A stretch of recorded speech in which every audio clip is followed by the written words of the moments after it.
like to play these authoritarian characters? Well, it's not easy. It's exhausting, you know, to have that kind of energy and to play those parts, and it doesn't really work unless you have a lot of, you know, volume and a lot of energy to it. But if it's a part of a good script, then it's a lot of fun. I thought this was a very good script. And how is your prep to find a voice for your character? I think, you know, it's like when you act with your voice and someone else is the body, they draw the body, you do tend sometimes to do too much. You kind of push like it's on radio where your voice is the only thing, and your voice is far from the only thing because they draw these characters so beautifully. So I think it's to find that blend, is to see, as time goes by, you do it 2 times and 3 times, you have a couple of recording sessions, and by a certain point, you really find maybe what meets together with the character, what the right tone is. But you train in front of the mirror or something like this? No.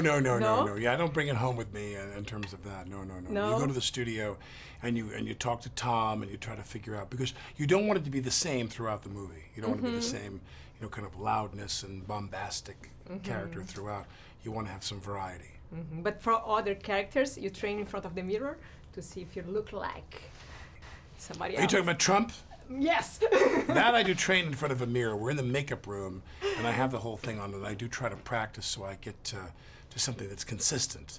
Because sometimes I do it and I see myself lapse.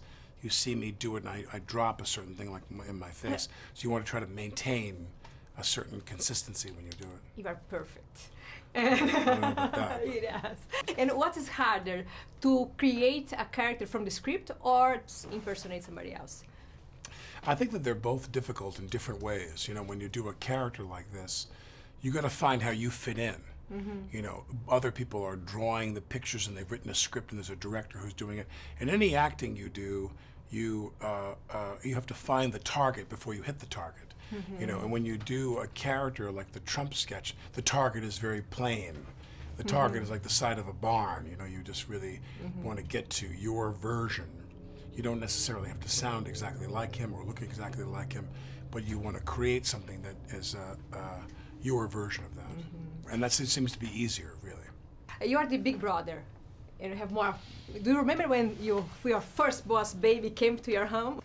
I was the boss baby in my house, even though I was the oldest. Yeah. Oh, my brothers and sisters, my older sister and I, we were kind of in charge, and the other ones were much more. They were like children. They were younger than us, and they were the children. And I was never. I never had any sibling rivalry. No. But now we have a lot of boss baby at home. In my home, I have 3 little kids, and there's a lot of sibling rivalry there from my wife. When my wife comes home, my kids are like elbowing each other to get on top of my wife. Yeah, believe me. They are the boss. My poor wife. Yeah, the kids are like just jump on her when she comes home. I can imagine. I have 1 and it's enough. I cannot imagine 3. Yeah. I'm sure.